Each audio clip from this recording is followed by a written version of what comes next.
All right, ladies and gentlemen, day 3 shoulder mobility improvement challenge. Hopefully you guys are still sticking with me and we're going through this. For this day in this session, we're going to need to take it to the floor. What we're going to focus on today is improving and setting up, and a good warm-up if I'm going to do some cleans, some front squats, thrusters, anything that's in that front rack position. So we're going to target a little bit of a lat stretch and a rear delt stretch to start things off. This is called a thread the needle. So I'm just going to get on all fours. I'm going to be reaching one hand through, putting the back of my hand on the floor, and then just leaning down into it as I get a light lat stretch and a little bit of a rear delt stretch. I'm going to hold this different periods of time, but if I'm first using this as a warm-up, maybe 30 seconds, and then I'm going to switch over to the other side. If I'm a little bit more warmed up going into this, maybe hold it upwards of 2 minutes per side. So I like this stretch a lot. You can even lay down while doing this stretch, but as I'm up on my knees, I can kind of control that tension a little easier. All right, so now that we've hit the rear delt and a little bit of a lat stretch, we're going to talk about some elbow extension, because obviously with a front rack, the elbow is in a really good deep flexion, and so we're going to focus a little bit of opposite of that. The other thing we're going to target is some wrist. So I'm going to use a low band, hook that up around the rig. I'm going to bring my arm right inside, hooking it right up around my tricep, right above my elbow. I'm going to come back until I feel a pretty good amount of tension in the band.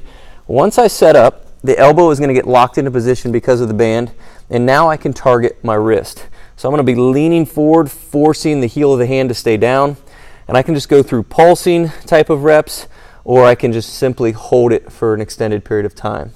But again, notice that the elbow is fully locked, the wrist is in a good extension position, and I can work through there. Guys, if you have any sort of wrist issues, this is one of those go-tos that I've used over the years, especially when rehabbing any sort of wrist injuries from clean snatches. It does happen, and so sometimes that deep extension can be a little troublesome. So use different band tension if needed, or maybe no band at all, and work through a range that works best for you. The final stretch that we're going to use is called a prayer stretch. For this, we're going to need a box and a PVC. I'm going to start off with my elbows tucked in so my arms are making a Y type shape. I'm going to put my elbows on the box, and then I'm going to drop down. As I lean down into this position, you are going to begin feeling a rear stretch in the shoulder, into the rotator cuff, and even into the lat some. You can make this drill more intense by widening the hands out, keeping those elbows tucked down and in, and then sinking down into that stretch. As we go through these different drills, guys, as always, try to think about these stretches in moderation. We're not going to make a huge improvement every single session, but just small gains can be made as long as we're not overstretching and maybe even causing harm to some of that muscle tissue that might be damaged or even has had some scar tissue to it over the years. So light stretching, moderate tension, and see if we can start to make small improvements through all these different drills. Hope today's good for you guys.